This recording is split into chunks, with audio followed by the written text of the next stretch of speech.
everybody, and welcome back to another episode of Dance Talk Realness, a podcast where we discuss all nuances concerning education and dance, because a danced experience is an experience worth talking about. I'm your host, Truly B, and today I am joined by my lovely guest, Miss Pascha Barnwell. Thank you so much for being here today. Hello. Thank you for having me. So today we will be wrapping up our Defining Dance Ed series, and I think I'm ending it on a very high note with my guest today. So before we jump into everything, per usual, I have my quote of the day. This one is yet another gem from my favorite author, C.S. Lewis. Even in literature and art, no man who bothers about originality will ever be original. Whereas if you simply try to tell the truth without caring twopence how often it has been told before, you will, 9 times out of 10, become original without ever having noticed it. I like that one. Yeah. I was like, that was a good. I was like, yes. Stop trying so hard. Just tell your truth. Mm-hmm. And that will get you most of your way. Yeah. So, Pascha, could you share your journey as a dance artist and dance educator with my audience? Yeah, sure.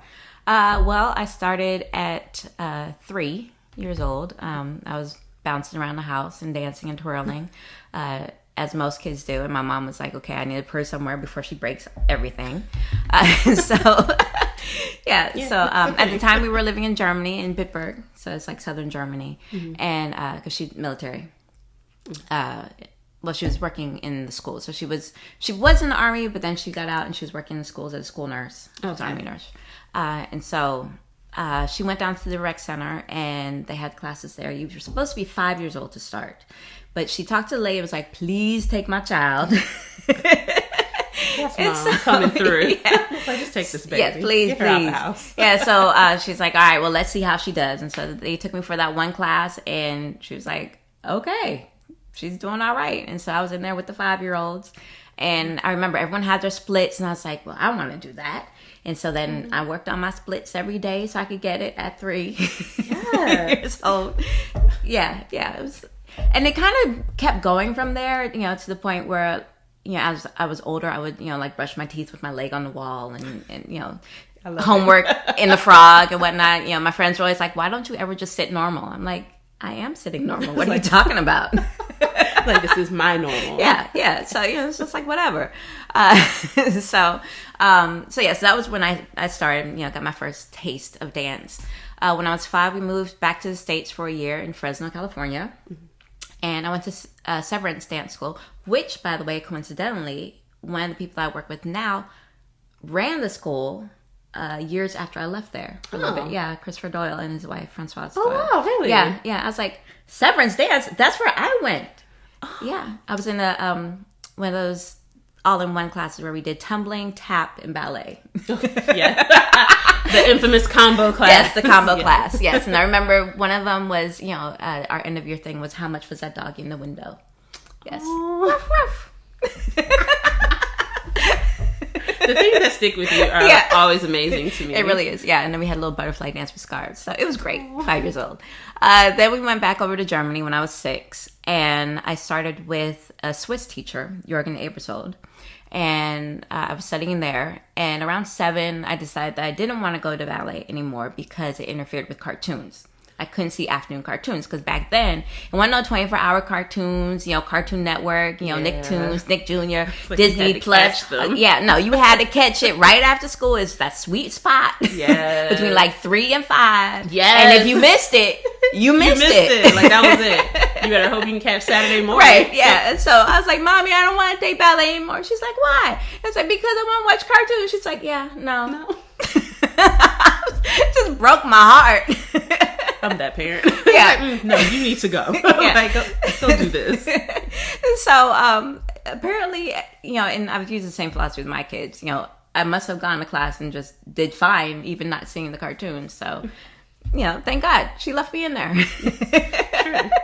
True. Yeah. So I danced with him for a while. And the difference between studying overseas and studying stateside is that stateside is a lot about the performance. Mm-hmm. Everything is building up towards the performance, whether it's Nutcracker, some competition, the end of year, whatever. Yeah. It's everything's leading up to that show. So you can, show your parents what they did. Mm-hmm. Whereas my experience overseas was everything was geared towards the technique.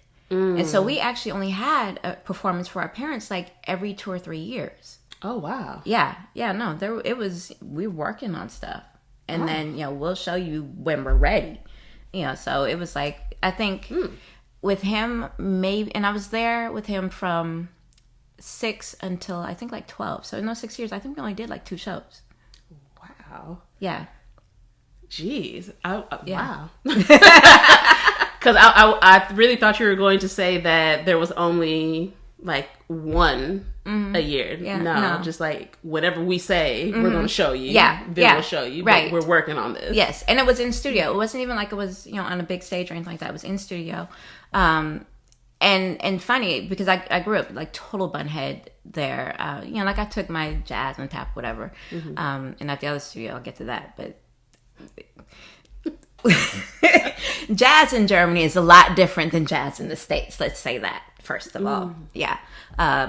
And at the time, Vanilla Ice was big, and so one of the routines we did was the Ice Baby. Yes, Lord. But it was like on the tail end of it, where it wasn't quite so cool anymore. But he was just like hardcore into the song, and I was just like, "Oh my God, if we have to do this one more time!" It was like right when it had been worn out. Yes. Like, can we not do this? Like, we're here. Right. We're doing this song. Yeah. Like, oh. Yeah. So okay, so I digress. Back. So growing up in this ballet culture in overseas, like we never did variations or anything like that. It's like everyone's like, oh, you have to learn blueberry variation and point of fairy variation, and it's like, no, it was technique is what you need, because if you don't have the technique, it doesn't matter if you know this variation, because it's not going to do anything because your technique is shady.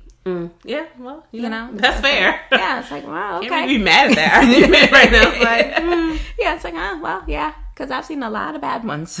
Yeah. Unfortunately. Yeah. So then at 12 years old, Mr. Abersold, or Herr Abersold, I meant to call him, he was having an issue with the landlord of the building there, where they wanted to raise the rent on the space that he was using, but he didn't want to raise tuition. So he had a little bit of a drinking problem. You can usually smell it on him, but he was fine, in class. But like it got a little bit more intense towards the end, and finally he was just like, "Yeah, I refuse to raise the rate." So he just closed down and moved back to Switzerland. Yeah. So I mean, he may have drank himself back to Switzerland. I'm not quite sure on that, but we're just gonna take it as he just really was determined to stand his ground to not raise the tuition. Yes. We're gonna give him that. Yeah, we'll give him that. Yeah. So it was really sad, because I mean, he was so devoted to all of us, and I mean, like I have so many memories of him, and he had cassettes, there wasn't a CD or anything like that, so he had all these cassettes just lined up of all the exercises. And, it's like, pliés on 3/4 or 2/4 or 4/4, and I mean, he would just go through just picking out the tapes all through class. So it wasn't just like one, it was just like play, stop. It was like he had one for each exercise. It was pretty amazing, yeah. So anyway, from there, I went to another teacher, Matthias Schmidt. He was downtown Darmstadt, Germany. And I was with him for a while, and then I went up to Frankfurt Ballet and took classes up there. Because I was at Frankfurt High School, American High School, and so then after school I would just take the U-Bahn, over there and take class. So that's where I got the bulk of my training. Okay. Then when I was 16, came back to the States, and I really thought, I had it in my head because I had enough credits to graduate early. So I was like, okay, this is the plan. We're going to come back to the States. We're going to go to New York. I'm going to graduate early, and then I'm going to spend the spring semester at Dance Theater of Harlem figuring out if this dancing is what I really want to do. My mom wasn't quite on that whole plan with me. I'm looking like, okay, how this plan falls through. Especially since she absolutely hates New York. New York City. With that. Yeah, so I support that. So I was like, okay, well, what if we lived in like Connecticut, and I could? She's like, yeah, no, I'm not sending you into the city by yourself. No, and so you were really trying it. I really was trying. I'm like, but, and then like we were going through a struggle because I had spent that summer at DTH in their summer intensive.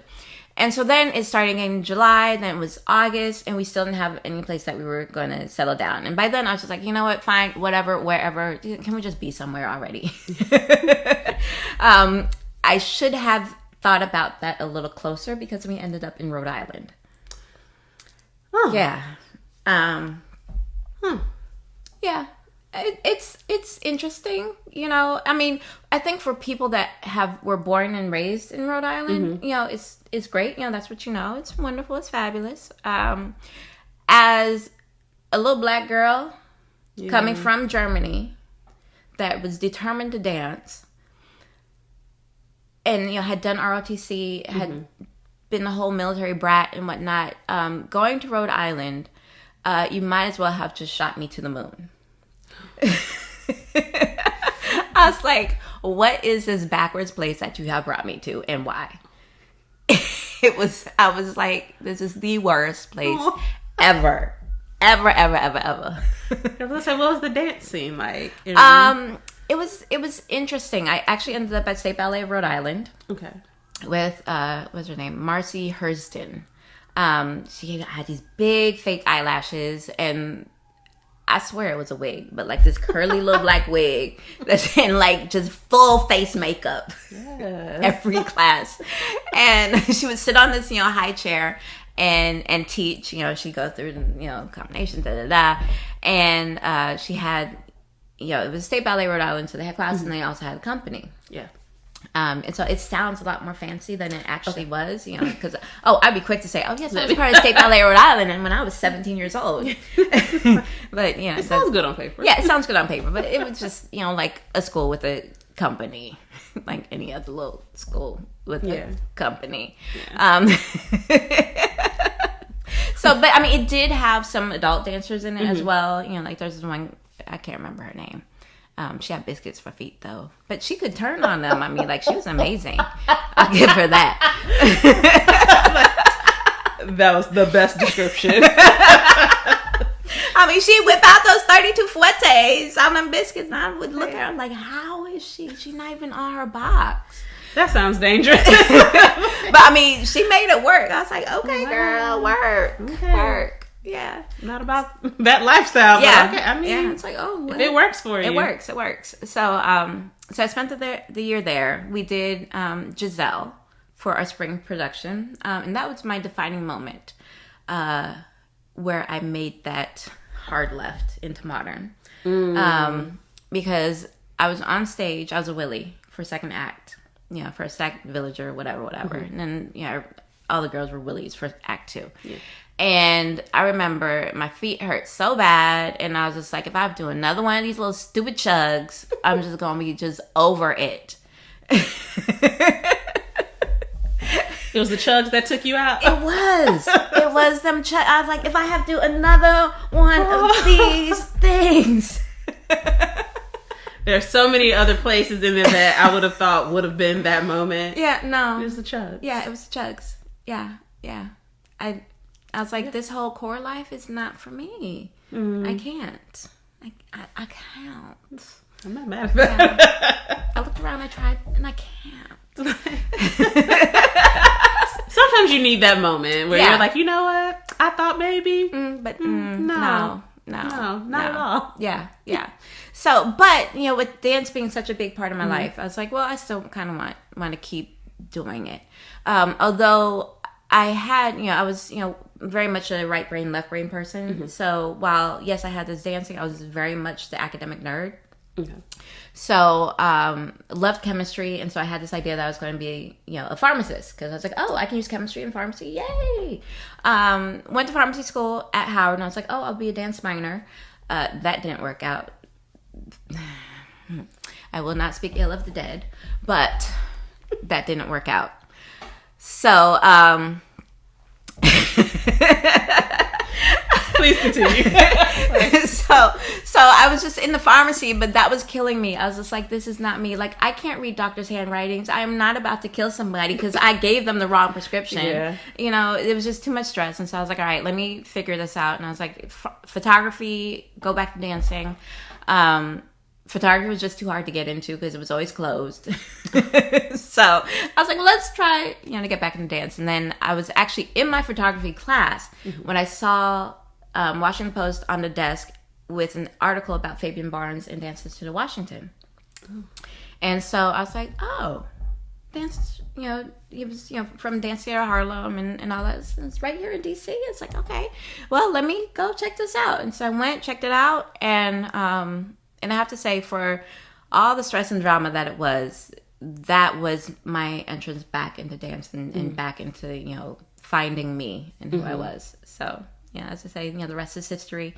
I was there for a couple of years, first taking class and teaching and, being kind of like his Girl Friday. And then went to New York, went to Ailey for a couple of years, came back, was dancing with his company, and, then ended up at Maryland Youth Ballet.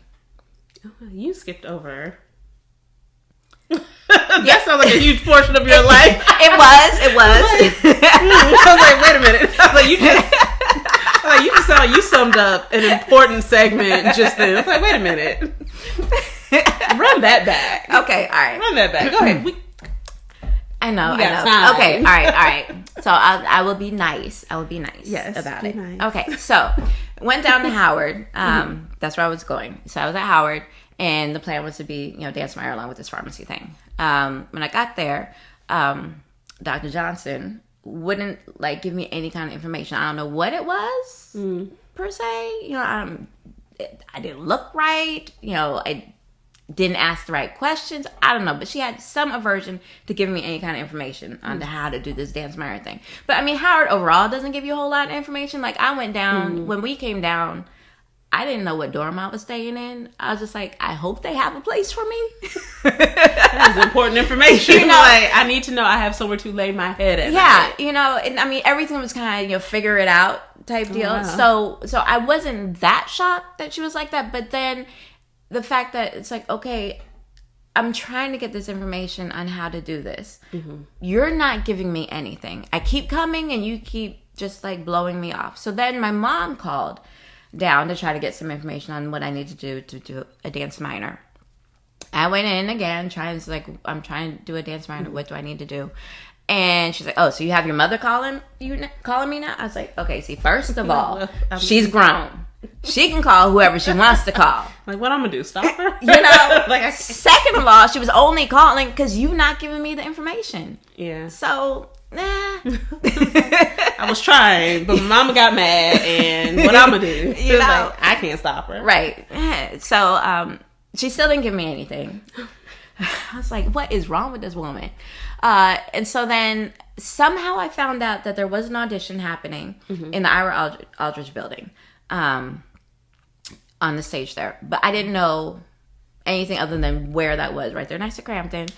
And so went to the front and I was like, okay, tried the door is locked. What am I supposed to do? And there was another girl that was there as well who was having just as much trouble trying to figure out how this whole thing worked. And so the two of us are out there well, at least it wasn't just you. Yeah, no. Except that she's like, well, let me see if there's another way in on the inside. I was like, okay, well, I'll stay here and see if anyone comes or whatever. This heifer went inside and never came back. I can't. I was like, you just gonna just leave me? Wow. So, after, sitting there for another 10, 15 minutes looking stupid, I was like, well, let me see if I can figure it out. She went into the fine arts building. Somehow I managed to find my way to the stage from inside fine arts. And by that time, it was the end of the ballet audition. I was just like, well, ain't that a... So then, I was just like, well, I didn't know where I was supposed to go. And they were like, well, you can do the jazz one. I'm not a jazz person. I'm not a jazz arena. No, I get through it. But I've never been the jazz one, Love it on other people. Yeah. But... And so I went out there and was like, I don't know what y'all are doing, and mind you, I'm coming from German jazz at that, so I was at a super big disadvantage. So I was just like, yeah, you know what? I've loved dancing all my life. I'm not going to start hating it right now. Yeah. So I was like, I'm not going to do it. So then that's when I stopped dancing at 18. Oh, actually, wow. after all that. Yeah. So, yeah, it was sad. Like when people just... It's almost like actively trying to crush all of your hopes and dreams. All of it's them. like, I mean, like, mortar and pistol just... it's like, we don't want you to have anything left. Yeah. Find us. Right. It's done. Yeah. Blowing into the fan. Gone. It's like, man. Yeah. So, I stopped my mom. She's like, oh, you should find some place to go take class. I was like, yeah, but, I'm in this big city by myself. I don't know where I'm going. I'd have to, like, take a metro bus and whatnot. And I was just like, I'll just, hang out with my friends. I think I took one class at some little rinky-dink place. I don't even know where it was. And I was just like, oh, well, it was okay. But, so I stopped. I did the 2 years of undergrad, and then, because I was on the 6-year Pharm D program. Mm-hmm. So then moved over to Pharm D that 3rd year.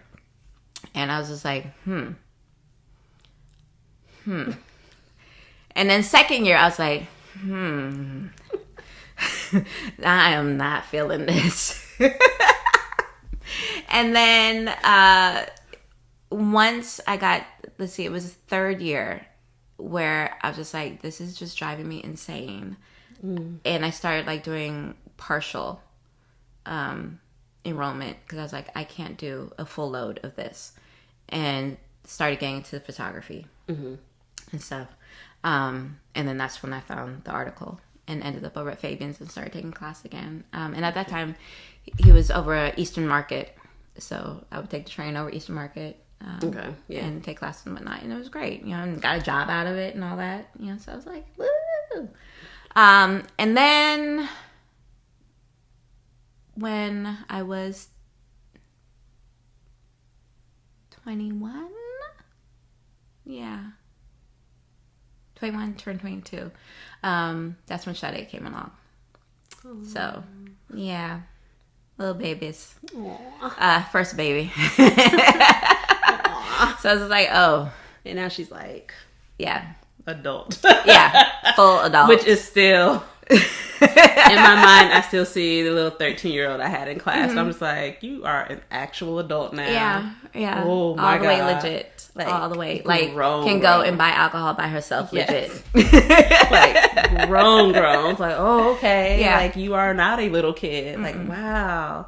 It doesn't feel like it was that long ago, but it was. It was. And I was there for it. And it still doesn't feel like it. No, I'm learning that lesson with mine. I'm just like, you're still that little 2-year-old in my head. And then I'm looking like the oldest. I'm like, you have like bass in your voice, full facial. And I'm just like, you're 2. Yeah. He's like, I'm really not. I'm like, oh, you are. Yeah. So, but so she came along, but I was still dancing. I was still teaching. Because he would do performances and whatnot. And actually I did a show when I was 4 months pregnant with her. And then when I had her, I was still teaching, so I'd bring her in a little carrier, set her up on a little stage, teach class. We go home, I go in the office, and then she started, getting a little taller and, getting a little older, and then she, stand behind me at the bar, trying to show what I was doing. And so she literally grew up in the studio. Yeah. So then when she was 1.5, I was like, okay, I need to get back on track for me. Because I know, like, yes, I'm teaching and whatnot, but I know I still have a lot more to learn because I stopped and then had that break. So Ailey was doing their summer audition. I was like, well, let me see, And so I went in, did the audition. And at the time, instead of, like what they do now is like, oh, well, we'll email you and let you know if you've been accepted. They would tell you right then and there, if you in or not. And they was like, number, so you guys are cut. Thank you so much for coming, but, bye. So, wait, no, did they do that? No. They didn't cut anybody. They didn't cut people to the end. That's what it was. Oh, that's even worse. Yeah. So you're sitting through all this stuff. You gotta say the whole time. Yeah, the whole time. And so, because we're all sitting there, it was Miss Jefferson actually came down and did the audition. And she's like, okay, such kids, you've been invited to the junior division intensive. So they're like, oh, yay. So they leave. And they're like, and these folks have been invited to the senior audition intensive. So they're like, yeah. And they leave. And I'm just sitting there. I was like, oh, no. Oh, no. Oh, no. They about to send me home. Yes. And so, but as it turned out, I was in a group that was invited because I was 23 at the time. I was invited to do the intensive, and then I could also stay and do their certificate program. Oh, okay. And like, because I think in the fancy room. Yeah, I was like, oh, I was like, okay, so it's good. Thank God. Because I was like, okay, so all the dreams just again came back just to then fly out the window again. So I was like, oh, so I have options, So I was like, well, let me go up, do the summer intensive, see how that goes, and then if it goes well, then maybe I'll think about staying on during certificate program. So I went. It went well. Sade stayed up at my mom's that summer, and then I was like, yeah, I want to do this. So I packed up. Went up. Sade wasn't quite 2, and the daycare that was around the corner, Open Arms Preschool,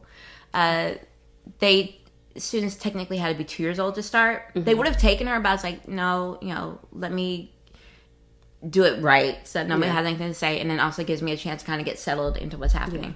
So Sade stayed down here with my roommate at the time, her godmother, for those 2 months because she turned 2 in October. Okay. Yep. And so I was staying with a friend of mine from college who had left because she got pregnant way before I did.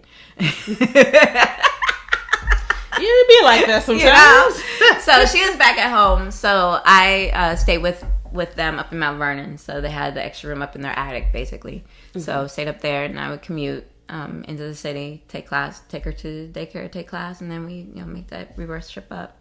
So so that was that first year. Second year, I stayed with another friend of mine from the year before, with her until she moved.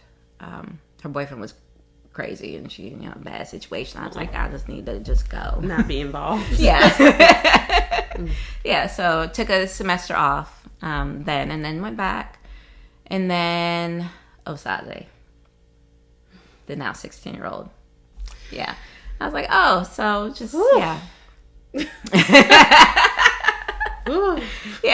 it was kind of at a time where my body was starting to be like, girl, do you really want to do this? Because my knees are instead of my patella going straight up and down, it kind of goes sideways, and so it was giving me a lot of trouble. And it's just like, maybe this is time to just kind of rest my body. Because I talked over with a couple of my friends. It's like, well, should I, just do the abortion? Or should I, just have the baby and whatnot? Yeah.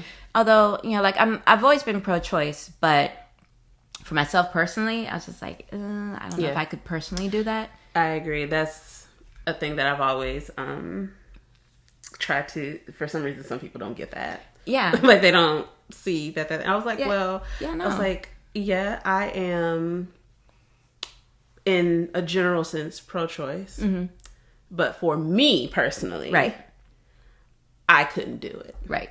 Exactly. So I'm like, and that is my choice. Exactly. It's my choice, just like you should have your choice. So the choice is for me to have the kid. Like that is the actual choice. Right. So I think, I don't know how people don't see, but I think since that's been such a polarizing subject that people are like, okay, well, it's only one or the other. You're either pro-life or pro-choice. And I'm like, well, actually, me choosing life was me making a choice to still have this baby, which means that I'm pro-choosing choice. Yes. So, but okay. Yeah, whatever. So, I understand that. That thought process. Yes, yeah. So then he came along, and then I was at my mom's, and I was just, the whole breakdown, depression. It was like, oh no, I'm a statistic. I'm not dancing.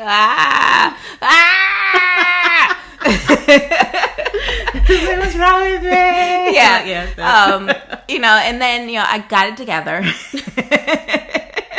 I called down to Fabian. He was starting a new company. I was like, can I come down? Do you have a spot, and at the time I was just like, can I come work for you, in the office or whatever. And he's like, oh, well, we have this company. So, we can get you in there. So I came on as an apprentice. Okay. For the company, making like $400 a month, something ridiculous. Okay. But it wasn't an experience, and I'm not going to take anything away from that. Worked with a lot of great people, and and I had 3 good years of being able to do what I love. Until I got to the point where I was like, okay, I need to make more money. Yeah. Because DC is ignorant expensive. It is. And so even with my $400 a week plus teaching, it wasn't enough. And with 2 kids, it went like I could go traipsing all over the world. Yeah, trying to piece it all together. Yeah. So I was just like, okay, I need to go and make some money moves. And so that's how I ended up at Maryland East Valley. So there we go, extended version. There we go. I was like, you skipped life. I was like, that was a huge portion of life right there that you just breezed right on by. Like you just was like, we just went to the corner store and came back. I was like, no, there was a whole journey involved in that trip. Yeah. So that's how it all went down. Yeah. So with all of that in mind,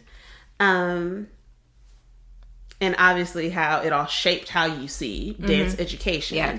How do you define dance education personally? Personally, I think dance education is a whole... I want to say holistic, but I don't even know if that's necessarily the right word, but it's like a whole community event. Because, yes, you're teaching the child, or even the adult, how to dance. But in the case of children, if you don't educate the parent, then they can't adequately support the child in what they need to do.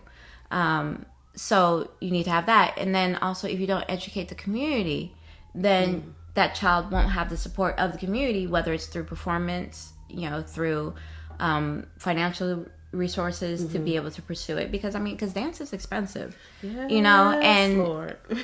if you're not from one of those folks that can just be like, oh, let me just write that $5,000 check, which some folks have done up there, and every time like when we used to take checks, I look at the folks like, seriously, you can just write a check for that much money, and you not having to check nothing to make sure it's okay. Let me tell you, I would be up in there like, hold on, let me check my balance real quick. It should clear, but you need to cash that today. Right. Like, you don't hold this check. Like, go now. Like, take this out my hand and go straight to the bank. If you need me to bring cash, I'll do that. Yeah, for real. Like, that might be the better choice, actually. So I know that this will go through because otherwise. Yeah. No. Oh my God. I've never been able to do that. Yeah. No, I'm just like, wow. That's like a life goal now. It's like, can I just pay for them for anything that they're doing? Right. And not it be a struggle. Heck, can I get groceries and it not be a struggle? Can it though? Can I just get healthy food items and it just be okay? Yeah. Like I can just swipe and know we're good no matter what. Yeah. I went to the store today and got stuff to make 2 bean dishes. Beans. And it was $40. I'm like, what the I was like, beans don't... It's just beans. It shouldn't be this much.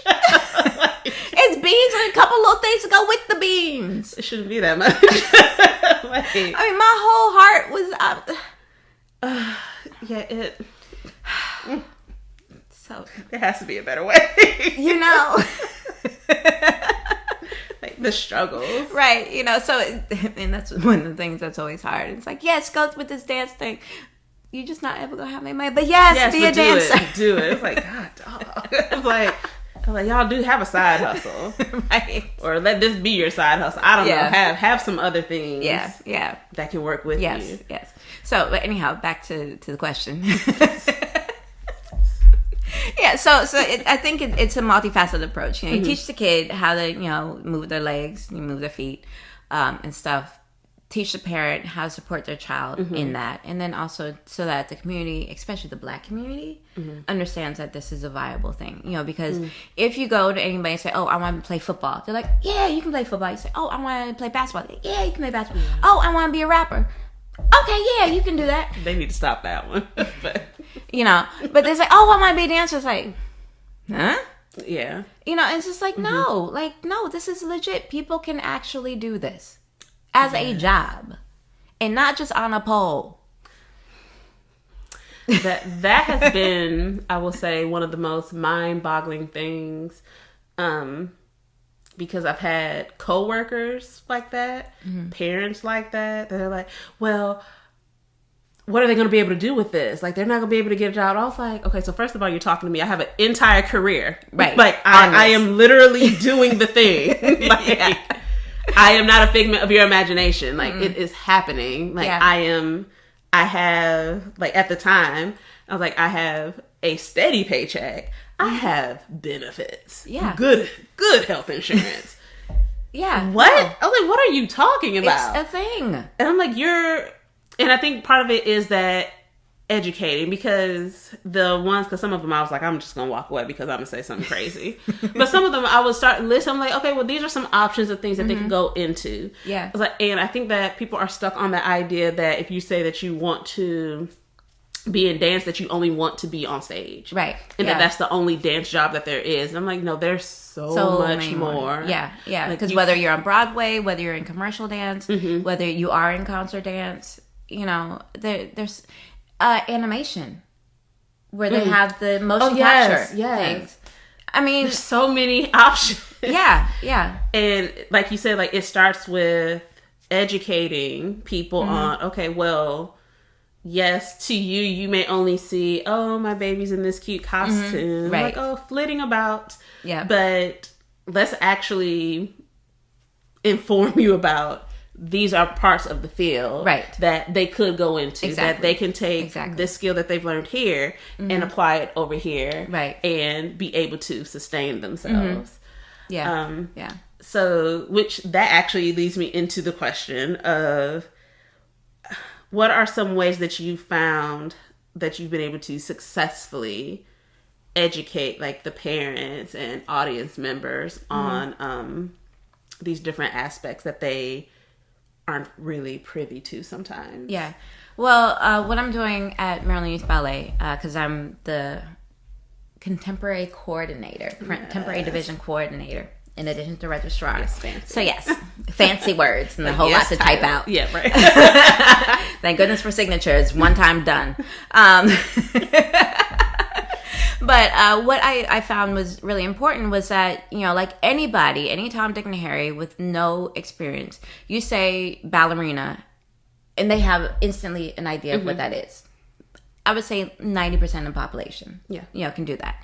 You say modern dancer, and they're like, what are you talking about? Yeah. I don't know what that is, you know? And so to combine that with the idea that, you know, yes, you're coming to class every day, but do you really understand what the end goal is? And if you don't know what that end goal is, then how do you know how to apply what you're doing today to get there? Because one thing I will say to my mom, even though she didn't know anything about dance, you know, and she literally lucked out getting me into these good schools in Germany and not speaking German, is that we had all this access to all of these companies, performing companies. So, like, going to go see the Bolshoi was like an everyday occurrence when they came through. We'd see Bolshoi Ballet, we'd see Stuttgart Ballet, Hamburg Ballet, like all of these companies coming through performing. We'd go see opera. Like, I had all this exposure. So I always knew what it was supposed to look like at the end. You know, it wasn't just, you know, me in class thinking, oh, I'm the stuff because I can do. Not understanding that, okay, you the little fish in this big ocean of the dance world. Like, I knew, you know, like I saw, because at the time, I mean, Bolshoi was like the epitome of ballet, you know, so like I saw that and was just like, oh my goodness, you know. And so what I'm doing is like having these kids go make sure that they go and see live dance.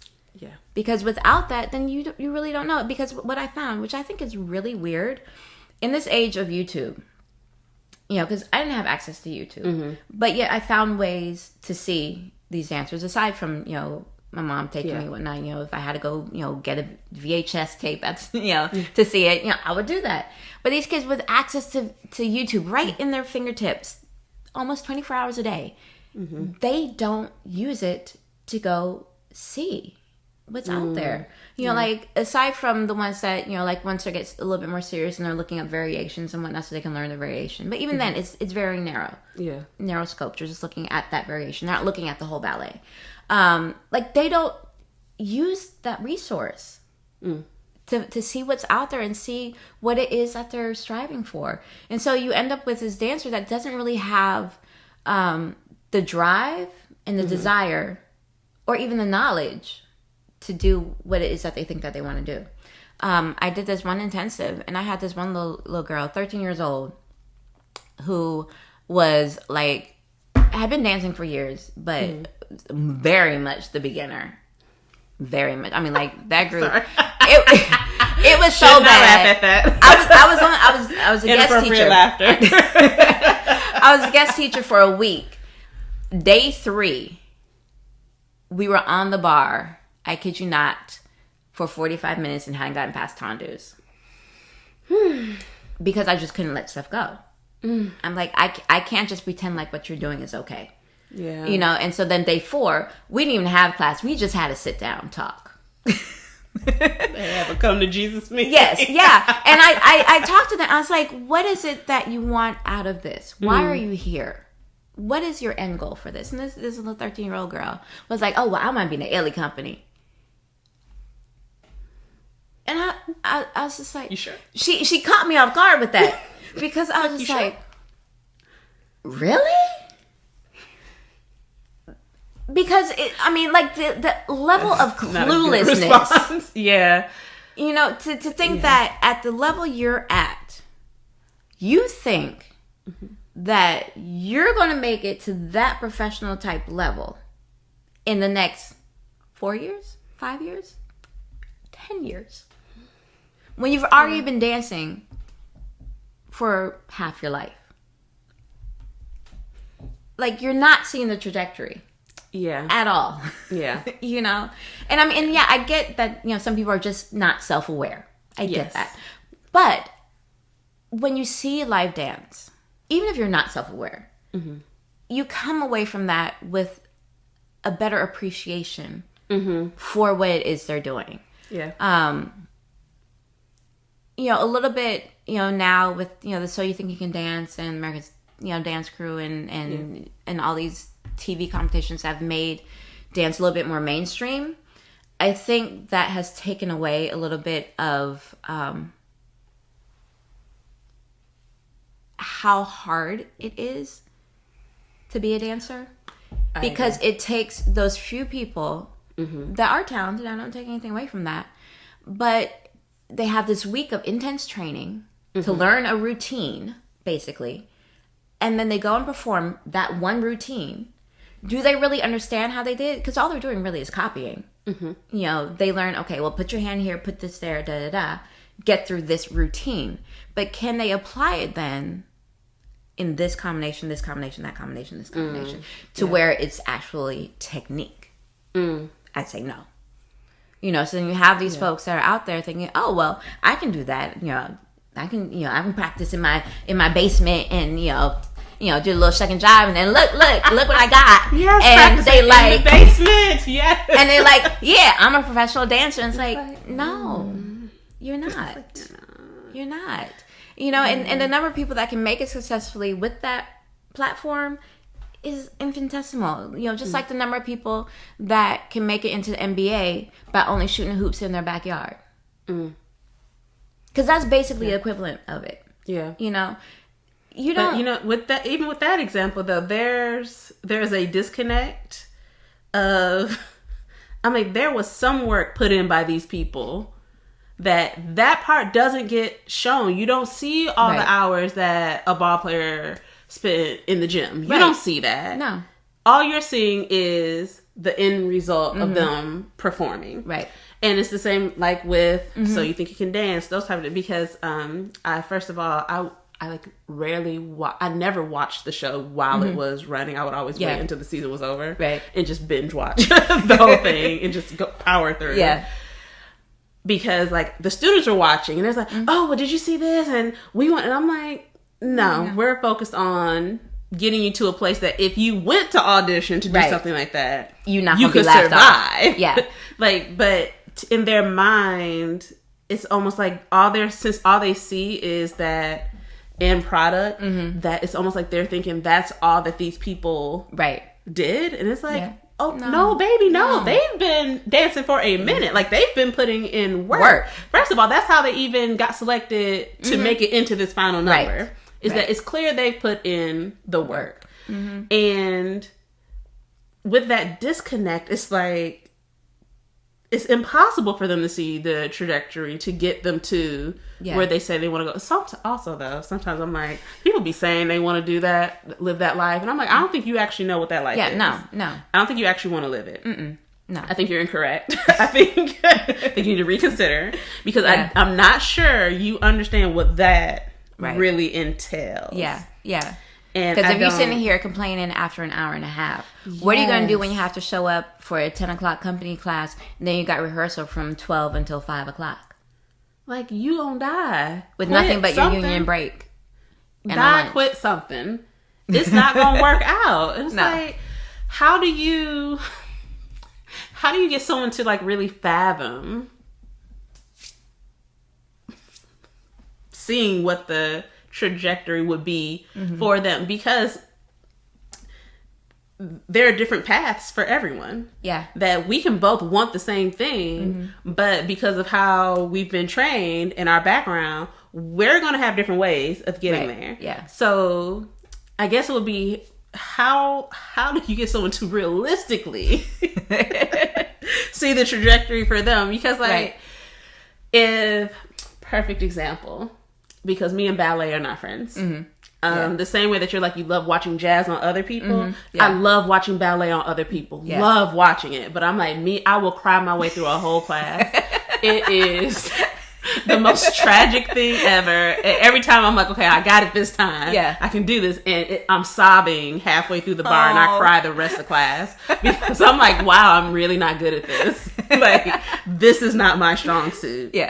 So if I'm saying that we're both going to audition for ABT, so let's just start, we're going to just go all the way. All the way. So let's say that's what we're saying. I cannot be of sound mind and say that our trajectory is going to be the same for us to make it there. Right. No. There's a whole lot of different I'm going to have to do to even have a whisper of a hope of a dream of that working out. That not that you won't have to work, but there are just some obstacles I'm going to have that you're not. And so how do you, I don't even know if you have the answer for this, but like, how do you get, like, how? Because that always failed me. Because I'm like, I don't know how to get you to understand that you're not being realistic. Like, I don't want to crush your dreams, but at the same time, I don't want you to set yourself up. Right. I might not be the best person for that because I'm very much on the honesty chip. And, like, I'll be nice about it, but I'm like, it's okay. Because I've been very good for just like, like, have you thought about other things? Because you should. Right. Yeah. This probably. No. Like, I give zero encouragement to go and do certain things to some of my students because of that. Now, I love them. They work hard. They're great. They're amazing. Do I want them going to an audition and representing me? No. And I tell them in class, don't go to an audition like that and say my name. Don't do it. Yes. I will. Yes. I tell them. They know. They already know. And like, if they do something, and I mean, in my face, I need deliverance from my face, Jesus, please. But like, I will be sitting there, and they'll look at me, and they're like, "That was bad, wasn't it, Miss Pascha?" I'm like, "Yeah." All the time. They were like, "Yeah." So that clearly wasn't good. I'm like, no. I was like, well, I don't want to throw up, so progress. no, run it back though. I was like, because that's not it. Right. That's not the thing. Yeah. So I mean, for my kids, they know. Like, and they know me. And I think it's kind of funny, actually, sometimes. Because, you know, some stuff that I say, I'm like, they must really like me. For me to be able to say this and no one is like, bringing me up on charges or something. I appreciated the babies I had that were like that. Because there's a few. One, she's actually, I believe she's still teaching at Dance Institute of Washington. One of my favorite babies ever. Yeah. Like, I have a handful who I'm like, they have my phone number. I'm like, call me if you need me. Like, another couple I always go out to lunch and dinner with. Nice. And I just remember they would, because they were like, you really just gonna say it like that, huh? And I'm like, do you want me to lie? I was like, because either I'm gonna just tell you what I got to say, or I'll make up something and you're gonna know I'm lying because my face is gonna tell you that. Because I could say, I mean, it was better. Right.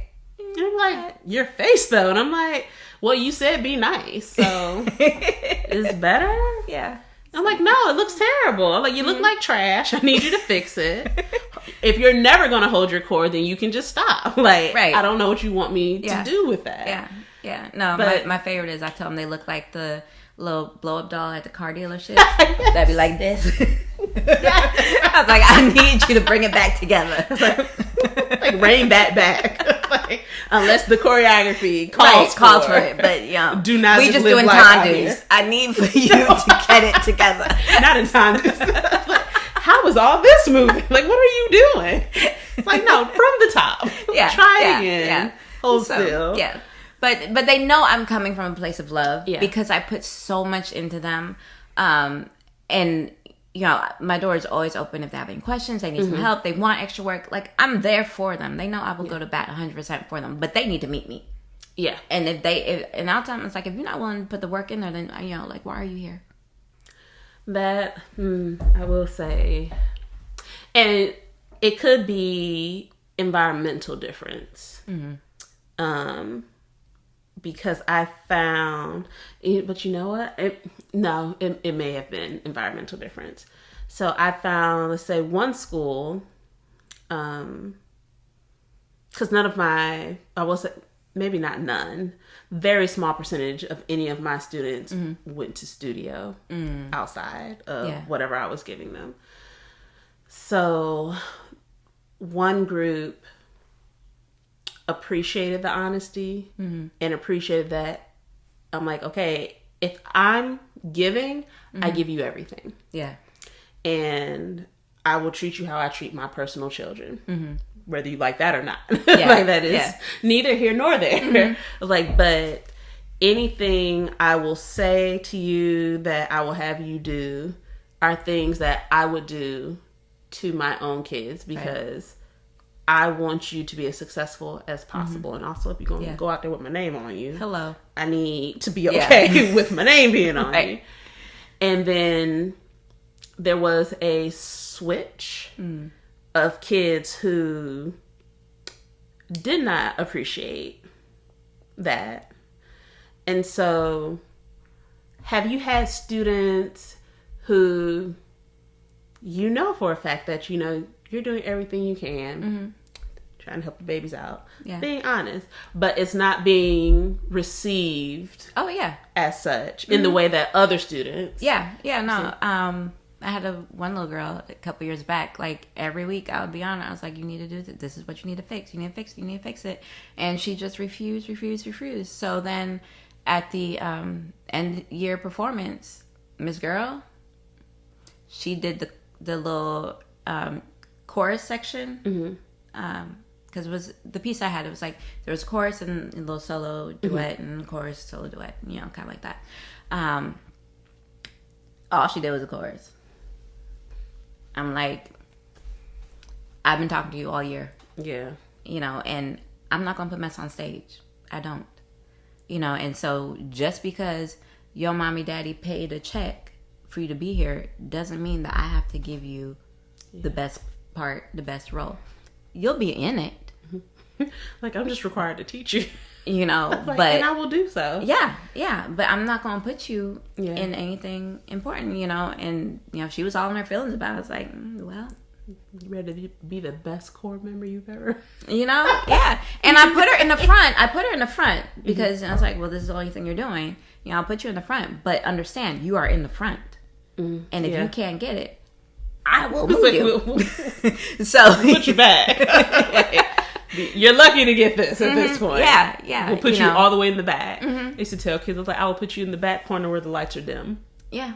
Like, I don't like trash attached to my name, guys. Like, I don't like it. No. So, like, I just need you to. Yeah. So I mean, I'm very upfront and you know let them know, and you know she didn't come back the next year, which was you know for the best. You know, but you know there's been a couple that is just you know it's like just bang your head on a brick wall, and I try not to ever get to the point where I stop teaching a student. Yeah. Because I don't want to be that kind of a teacher. There was one kid though where I was just like, I don't know how many more times I can say it, and you clearly don't want to hear it. So, and that was kind of a low point, but that's only happened once. But for everyone, I think you can find some kind of redeeming element, some quality, because yes, dance is for everybody. Professional dance is not for everybody, but dance is for everybody. There's a difference between the two. Yeah. You know, so I try to be as encouraging as I can, but then also with a dose of realism so that, you know, they understand. And that they find a way to be the best that they can be. Which, depending on your grading scale, can land in, you know. There's a range.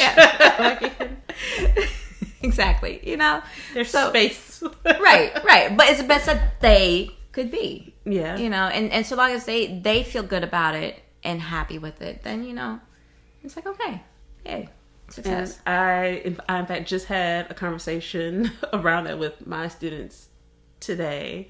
That I'm like, I just want you to know that you did the best you could. Right. Okay, that's all I'm really looking for. Like, am I expecting everybody I teach to be the next Barishnikov, the next Ailey? No, not at all. No. You know, if any of you do, that will, yes, congrats to you. Yeah. I'm excited. Shout me out. Right. You gotta send me no money. No. I'm not gonna come hit you up for nothing. Just give me a shout out. That's all I ask for. Just be like, hey, I just want to thank Miss Bennett. Thank you. Yeah. I appreciate it. But I just want you to be able to walk away from it knowing that you've gained something and that you did the best you could to learn this skill. Exactly. And wherever that is for you, then that's fine. Right. Because I also would tell them, like, I'm not grading you against anyone else. No. I'm grading you against you. Right. So if I've seen that you can do something and then you stop doing it, yes, your grade drops. It's not because Susie over here is her legs all the way up and yours isn't. That has nothing to do with you. No. I'm looking at the fact that last week your leg was all the way up and now you're barely coming up off the floor. Right. Okay, so now you're not putting that effort in. Exactly. So do what you can because at the end of the day, my job to me is just to make sure that I'm giving you everything I can. Right. And, you know, you take from it what you will, carry on with it. If you're like, it's the only dance class I'm gonna ever take in life, so be it. Yeah. But there's still so much that you learn from it. Yeah. That even if you never dance again, you can still use. I was talking with a previous guest, just that idea of perseverance. That I'm like, you know, yes, you can learn that in other subjects. That's fine. But dance is special because one, especially when you're dealing with like ballet kind of stuff, like ain't none of it normal, you know. And so if you are working in this completely abnormal environment to make something look pretty, to make it strong, graceful, and all that, then I mean the determination and will that goes into that is bar none, you know. And so if you take that into, you know, your regular everyday life, then you know nothing's gonna stop you. Because let me tell you, what I'm taking away from ballet is that I can legit cry myself through any situation.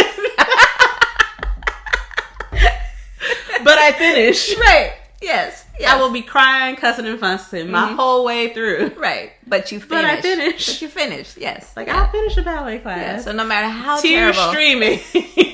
But I finished. Like that's me at the end of every semester writing papers now that I'm like crying as I type. Like, I don't want to write this anymore. And then they tell me it's like a great paper. And I'm like, for real? Like, because that took a lot. Right. Like, I was sobbing as I wrote the last 2 pages. FYI, in case you care. Yeah. So, but that, I will say... Like, I be wondering sometimes, I'm like, is this what life really is? And it's like, I think that as an artist, that is a skill that, and I can say I learned it being a musician, but I learned it being a dancer, because I was like, Jesus. like y'all legit really won't let me move on until I get this. Right. Huh? Like, I really... No. Like, I just can't do anything else but this. All right. I need to figure this out. Because, in an orchestra, you play a wrong note. There are other people there to hide it. You won't necessarily hear it unless you're trying to be like... Unless loud. Like, play quietly if you're going to be... If you're not sure, play quietly. Pianissimo, please. No forte for you. Like, don't bring it up. You take that breath, like, I don't know this part, I'm just going to finger it. Yeah. Exactly. It's like, don't set yourself up. Yeah, but when you dancing and you just out there. Like, y'all, we see you. Yeah. I saw that biscuit you just throw up and tried to say it was pointed, and it wasn't. I was like, I see you. Yeah. Like, I see you going in the wrong direction. And it can be 20, 30 people on stage, and you go the wrong way, we see you. We see you. Like, there is no covering that up. None. And now they be recording everything, so we can run the tape back. Right. Like, see, right here. Right in this section. Everybody else is doing a Sinead turn to the right. Yeah. And you're doing a chasse to the left. Like, honey, you're doing the wrong step, the wrong direction. We see you. Yeah. Yeah. Like, your only saving grace is if it's a solo and you can, recover from, because I've had those moments. Yeah. So I did this one, I had a solo, and, I was, all in it, and I was like, oh, I'm on the wrong side of the stage. How'd I get here? I don't even know. How do I get out of it? Okay, let's think about this. Oh my God. It's like, okay, we're here now. What do we do? Which is great. Testament to a dancer's problem solving skills. True statement. Because true. Like, you can't just give up. There are people watching. Like, the show is happening. It is happening. Like, it is in progress. You have to figure it out. Going. Yeah. Another one I completely blanked out, couldn't remember. It was so bad I couldn't remember that I was a canon of the person in front of me. That's how bad it was. And like, you're just out there, it's like... Yeah. And it was a good minute until I figured out what was happening. Oh my God. I was just out there just like, whoa, let me figure this out sometime. Like, I would tell kids, I was like, look, if you mess up, it better be the most beautiful mistake I've ever seen. Yes. You just keep dancing. Yeah. Dance till you figure out where you're supposed to be. And I danced, and then I was like, oh, okay, all right, I'm back. Here we go. Like, we're here now. Yes, but, like, ooh. Yeah, and I think that's the problem. Like, I've had to use so much of my, just calm face on stage that when I'm not on stage, it's like...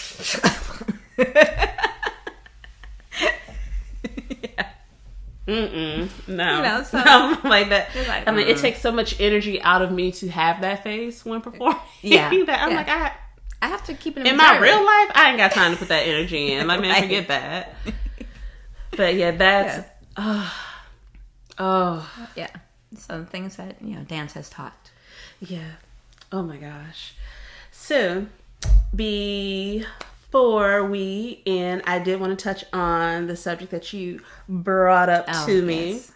So this situation of dance schools that do a disservice to the students by not really training, focusing on tricks or only on choreography for like the next competition or show, and not really honing in on properly teaching and making sure that not only are dancers doing things correctly, but that they're doing things safely. Right. Also. Right.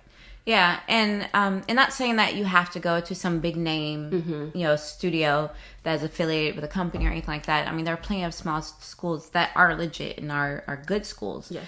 One, look at the faculty. What kind of faculty is it? Do they come from a diverse background? Or is it, oh, well, I grew up with Miss Fran, and then I grew up with Miss Fran, and now we're all teaching at Miss Fran's. Yeah. It's just like, okay, that's great and all, but what is Miss Fran teaching? Yes. So look to see if if they have a diverse background, and that they've understand what it is that they're doing, and not saying that they necessarily have to have any kind of performing experience, because not everyone can make it in this world, but that doesn't mean that they're a great teacher or even a great dancer. I mean, you can totally be a great dancer. Alicia Graff, when the company Dance Theater Harlem folded, she couldn't get into ABT or New York State or any of those companies. And as amazing as she is, it's just like, so to base it on, oh, well, you didn't dance in a company, so you can't be a teacher. No, because truth be told, everyone that's in a company can't really teach either. So there's that. Whoa, girl, we talked about this on the episode too. Like, that is not... Yeah, just because you have a big name or you've been with a company does not mean that you can teach. You can teach. Yeah, no. I was like, yeah. So for people to start perpetuating that lie. It's all the way lie. So diverse faculty that has studied elsewhere than just at that studio. Unless, it's like you're at SAB and they, SAB Dan, it's like, oh, okay, well, right, you might know what you do. Like, y'all got it. That one's fair. Yeah. We'll give you that one. Yeah, we'll give you that. But so you have that. And then, is it an a la carte type of school where you can say, oh, well, I want to take this, I want to take that, I want to take this, and that's it. Or I just want to come one day a week, but I want to be on point for that class. Like, no. No, do that. So that's kind of a little red flag. Do they have any kind of assessment for getting into the school or moving up levels? Because some schools, and it's a different philosophy depending on what kind of school you are. Some schools will take anybody and then they'll place you accordingly, which is fine. Some schools will do audition and will accept you or not accept you based on the audition. And some schools will say, come on, what level do you want to go into? Sure, why not? No problem. No. Like, you as the parent cannot tell me where your child needs to be. Because unless you're also a dancer who really understands it, then you don't know. And even if you are a dancer, you don't know how our school works.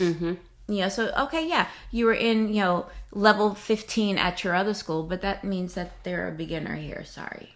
So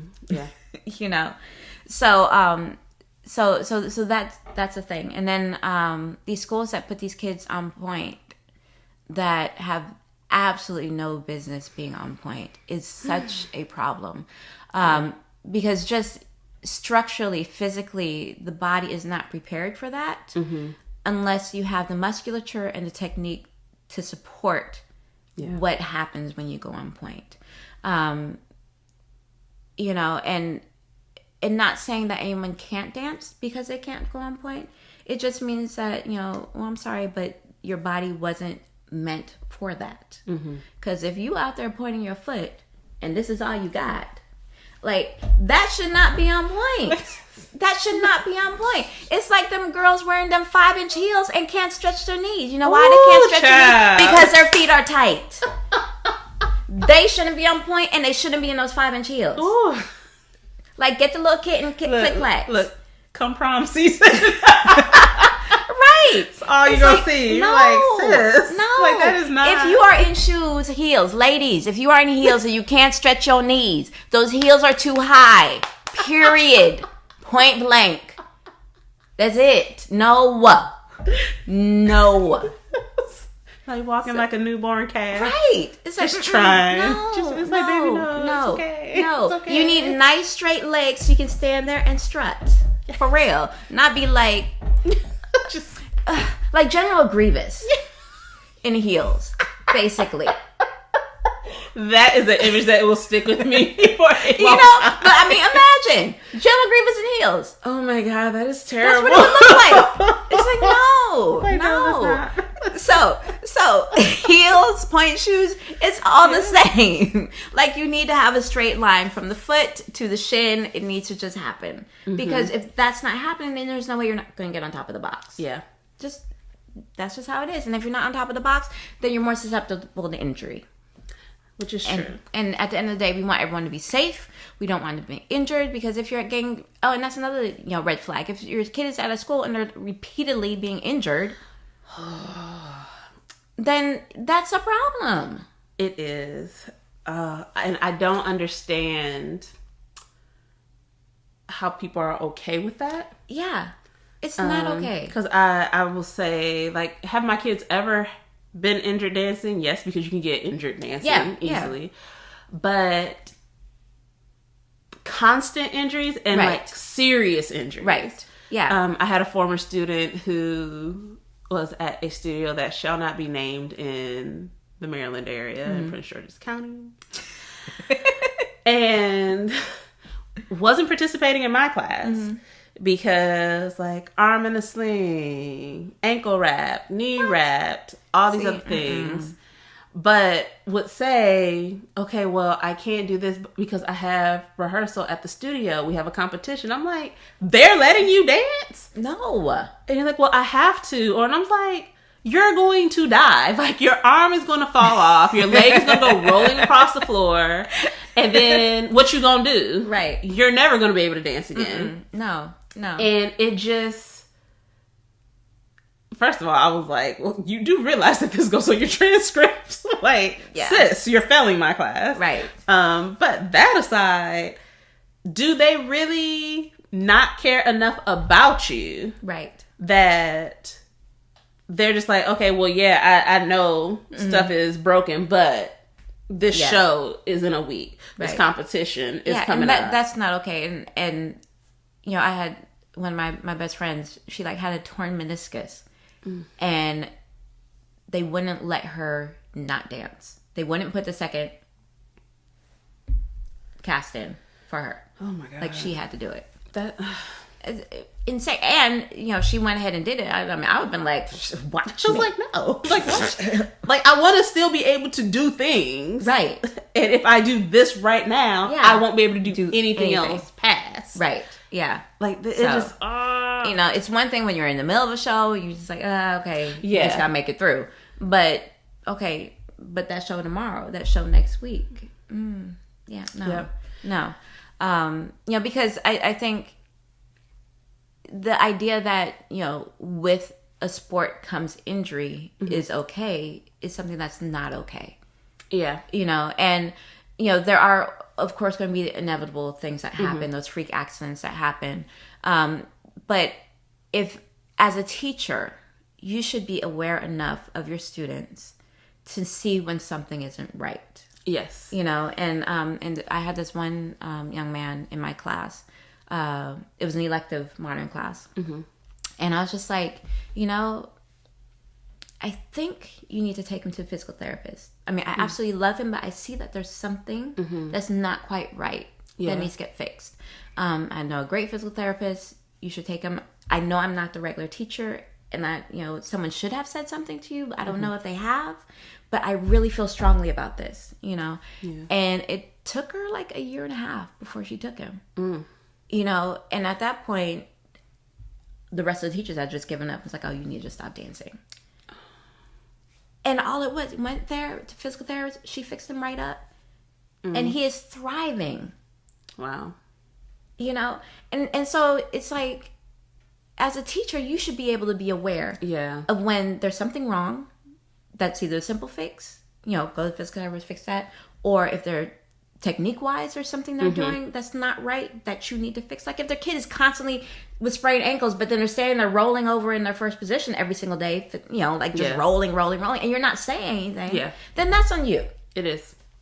Like, because as the educator, you're supposed to be able to see that and be like, hey, so that needs to stop. These are some things you can do to help fix that, because you need to correct that, because then that will help correct this next thing. Exactly. And you'll be able to move forward. Right. It's very stressful when people don't. It's almost like you're not taking your role seriously. Right. Yeah. But, you know, even sometimes I think it's not even so much that they're not taking it seriously. They just don't know. They don't know. Because, you know, if all you've known is Fran. Yeah. Which is unfortunate. Because I've had students where this was rude, and I admit it, because I'd be like that sometimes.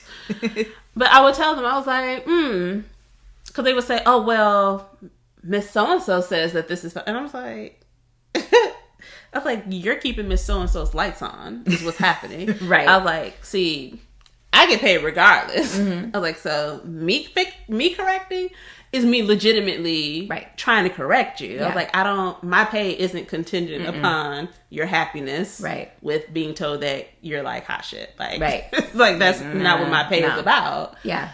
But it was like, there was one darling child who I can't even fix my face. I can't even. Kids pissed me off so bad. And I mean, stay rib cage splayed. Oh no. 24/7. And I'm just like, you're really not gonna close that, huh? Yeah. Like, we're gonna be here the whole time. Yeah. The whole time? Like, at no point you no. Not gonna close that? Connected little elf. Rip. No. But Miss So-and-so doesn't say anything about it. And I'm like, all right, well, go ahead. And I'm just let somebody else check you later. Right. And then when that happens, hope you enjoy yourself. Yeah. And actually saw this former student last year at an event. And, you know, it's weird when people speak to you. And you be like, but we ain't like each other. Right. It's like, why are you talking to me you right ain't now? gotta talk to me. It's really okay. Like, I will be fine. Yeah. We weren't friends. It's okay. No. Like, it's good. But it was just so weird. But I heard word on the street that a lot of stuff I had been, like, harping on that I got called a bitch for harping about were the things that at the new location, they were like, really digging in, like, you need to fix. And I'm like, oh, I only told you that. Yeah. So no one else would have to tell you. I was only trying to help you. Yeah. But you wanted me to, like, be nice and hold your hand and put sugar on everything for you. No. And I'm like, I don't do that for my own kids. I ain't doing that for you. Hello. Because everyone does not get a trophy. Everyone doesn't. And you shouldn't. No.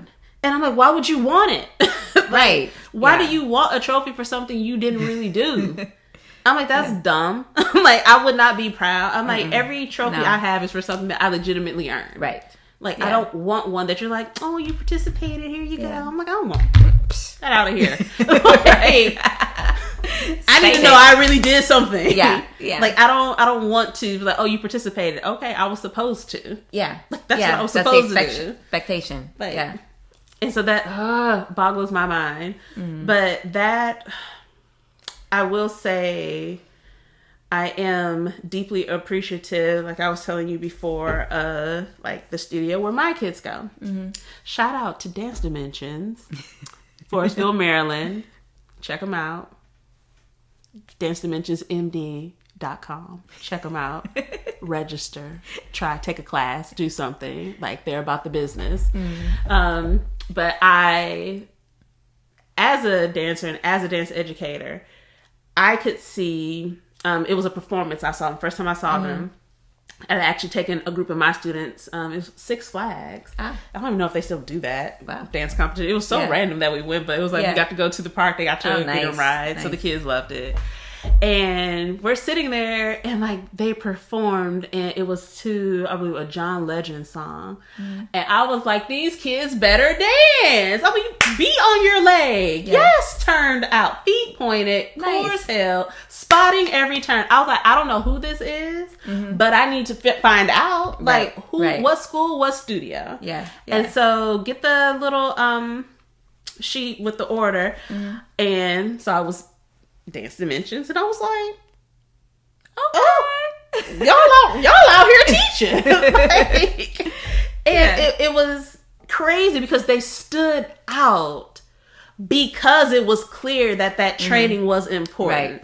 That I'm like, other people, all the kids have their leg all the way up to their head. Yes, they're doing like triples, quads, but were they spotting? Were they on their leg? Were things turned out? Like, were all these other places? No. And so they stood out because they were clean. And they were clearly trained. And when I was in undergrad, I was really kind of taught, I would say, against studio. That they were like, I don't know, maybe it was just my advisor was like that, but very anti-studio. Very anti. Like, what were you supposed to do? I don't know. But when I tell you, like, some of the stuff she wanted us to do, I was like, sis, I don't want to do that. Like, and so, but I hadn't really done studio training. And so that's all I really knew was that perspective. So, and that everything was about tricks and like they don't really teach. And that was like the whole thing. And I was like, okay. And so to see that, and I was like, oh, so there's like legit people out here really actual teaching. Yeah. Okay. So now let's actually start doing some research and see who's doing what. And shady moment.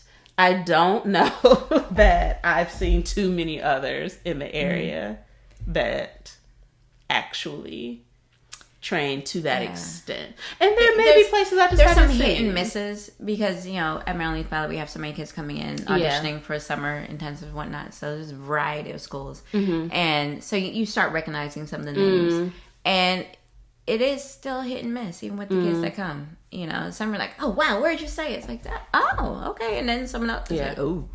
Because I used to, maybe when I was teaching middle school and first started doing high school, those were the only two places I would recommend to people. Dance Dimensions, MYB. Yeah. That was it. Because I was like, I can vouch for these two places. Right. I was like, I personally know people there. My kids go to one. Like, I can vouch. I don't know about the rest. And through teaching high school, I had more access to students who were going. I think I can still just recommend the two. unless I keep getting like their raggedy kids. Yeah. But I don't know. There was some like question mark, and I was like, I don't. Like, where do you go again, honey? So it's part of that.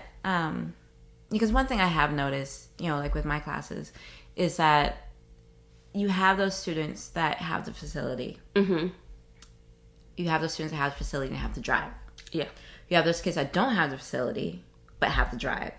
And you have those kids that don't have the facility and don't have the drive. Yeah. So 4 levels of kids. 3 of them can make it to some degree. But if they don't have the facility and don't have the drive, they're just really just taking up space. Yeah. And it's sad because it's like, okay, do I need to have a conversation with your parent? Or can you have that conversation with your parents and be like, you just really don't want to be here? Because it's obvious. Yeah. You don't want to be here. But then it's like they don't have the facility, they don't have the drive, but they like coming. Yeah, that's weird. And then that makes it really hard. Yeah. Because they're in there and they're just smiling and having such a great time, but nothing is sticking. Nothing. Just throwing paper at the wall. Yeah. And those are the hardest ones. Yeah. Because you're like, oh, they're so sweet, but Yeah. What am I going to do? Steer them towards stage management. You can be the costume designer. I'm like, baby, we can involve you in this field somehow, but the stage may not. You may not be on it. Right, you know. You can be backstage. Yeah, there's one, you tell them, it's like, okay, your homework is to, make sure you're strengthening your core. Just hold it in all day, every day. I want you to figure out, where your turnout is. And then you come next week. Did you practice holding your core? No. Did you figure out where your turnout was coming from? No. It's like, baby, you gonna have where the lights are dim. That is your spot on stage. Back in the corner, lights dim. We're not lighting that part of the stage. That's where you're gonna be. Just like, oh, precious lambs. And I'm like, but at the end, we still love teaching. It is amazing. We do. Because it's just like, wow, this is craziness. Still love this though. Like it's wild. But I mean, thankfully, I have enough energy for everybody. Most times, there are the occasions where I'm just like, oh my goodness, I'm dragging so hard. Okay, we're just gonna stay on the floor tonight. That was me in class today. I was like, guys, and it's I'm not demonstrating this. Really slow counts of 16. Really slow. Yes. And we're gonna take this in halftime, guys. Like we just, not today. No, and today we're will melting be into the floor, all the way through the floor, down to the floor below us, and into the basement, into the sub basement, and down through the core. And just be here for a minute. Yes. But when I tell you that's going to be a unit class in a minute for me real soon. I'm like, guys, I am exhausted. So today, we're just going to listen and just follow. If you go to sleep, it's fine. It's okay. If you start snoring, though, I'm going to record you. Just know that I will record. Yeah. I won't share it to everybody. I'll share it to the class, though. We'll laugh at you. But if you sleep quietly, it's all right. I just want you to relax. Yes. So I can relax. Make it work. Oh, goodness. All right. So before I let you go, I have for you what I call the ultimate dance trio question. Okay.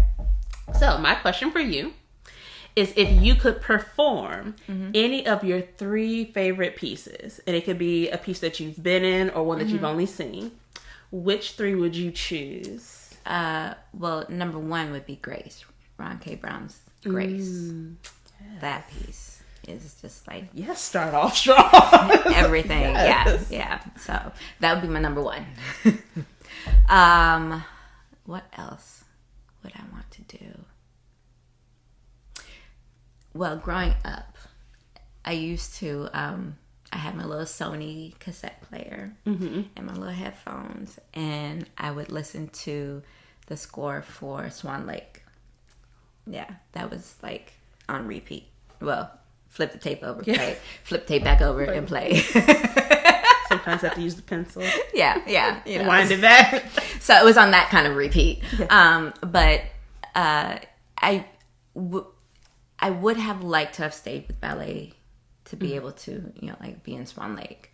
I don't know so much if I wanted to be a swan. Odette Nodal, yes. But just like one of the swans, I don't know. Because clearly me and core work don't do well. It's okay. It's all right. It's okay. Fine. It's fine. Look, it's okay. Don't worry about that part. Yeah. But, to do like the Odette Nodal, I think I would have love to have been able to do that or say that I did that, be like, and check. Yeah. 3, I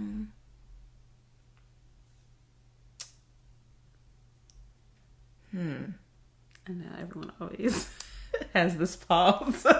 Yeah.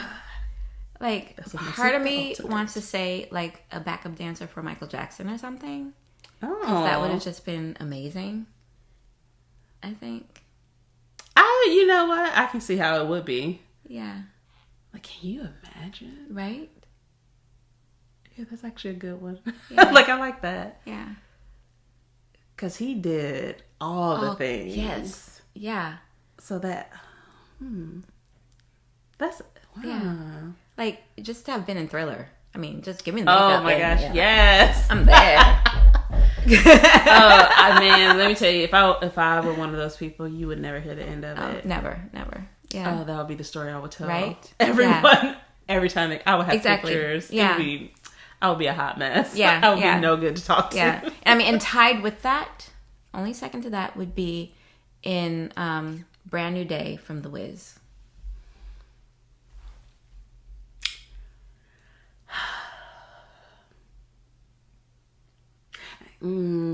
Right? I feel like right? that might edge out Michael Jackson for me. Like that, or because that wow, Yeah. That's good. Yeah. I mean, the only thing that would make it kind of like, I don't know how to think about that, is just that's a lot of cardio. Man, like that, it was like the never-ending bop months. Yes. Like, y'all just gonna keep just, are you feeling brand new? Like, we're here. It's like yo, yes, legs, right? Forever. Like, oh my god, it just didn't stop. Yeah. So, but it would have been so much fun. So much fun that I think like the adrenaline would have gotten you through it, and then as soon as they were like cut plank, everyone just fell out. Like there's no way that you're just like walking around normal after that. No, absolutely not. I wonder how many takes that took. They probably did in one take. Yeah, I was like, can that be a one and done? Yeah, because I don't know. It was like, okay, we're gonna do it again from the top. No, we're not. No, not today. We're not. No, we're not. Holler at me next week. We're not running this again. Film everything else. Right. Yeah. Come back to this later. We can't do this again. This is a bit much. You can get my face. Right. Because I'll give you face and shoulders. Like, child, you ain't getting out there another about mine today. Like, no, we're done here. Like, no. Tripping. No. Yeah. Shoot. Yeah, no, that's those are good choices. I like all of those choices. Yeah, so that's mine. Oh, wow. I like this. I'm gonna have to ask someone else this question too, because now I'm like, now I'm just gonna want to ask a lot of people this one. Like, yeah. Yes. Like, All right. Well, thank you again. You're very, very welcome. I greatly appreciate you coming out. No problem. I'm gonna have to try to kidnap you again for that'd be fun. a future episode. That'd be fun. Right, so thanks again for joining us here at Dance Talk Realness. Please be sure to follow us across social media on all the things: Facebook, YouTube, Instagram, Apple, iPod, iTunes, all the things. Child, I don't know. It's been a long day. Struggles are real. For real. Follow, make sure to like, comment, subscribe, because I want you all to be a part of the conversation, and I want to keep bringing you content that you want to listen to and be a part of. So looking forward to talking with you guys again soon. See you next week. Bye. Bye.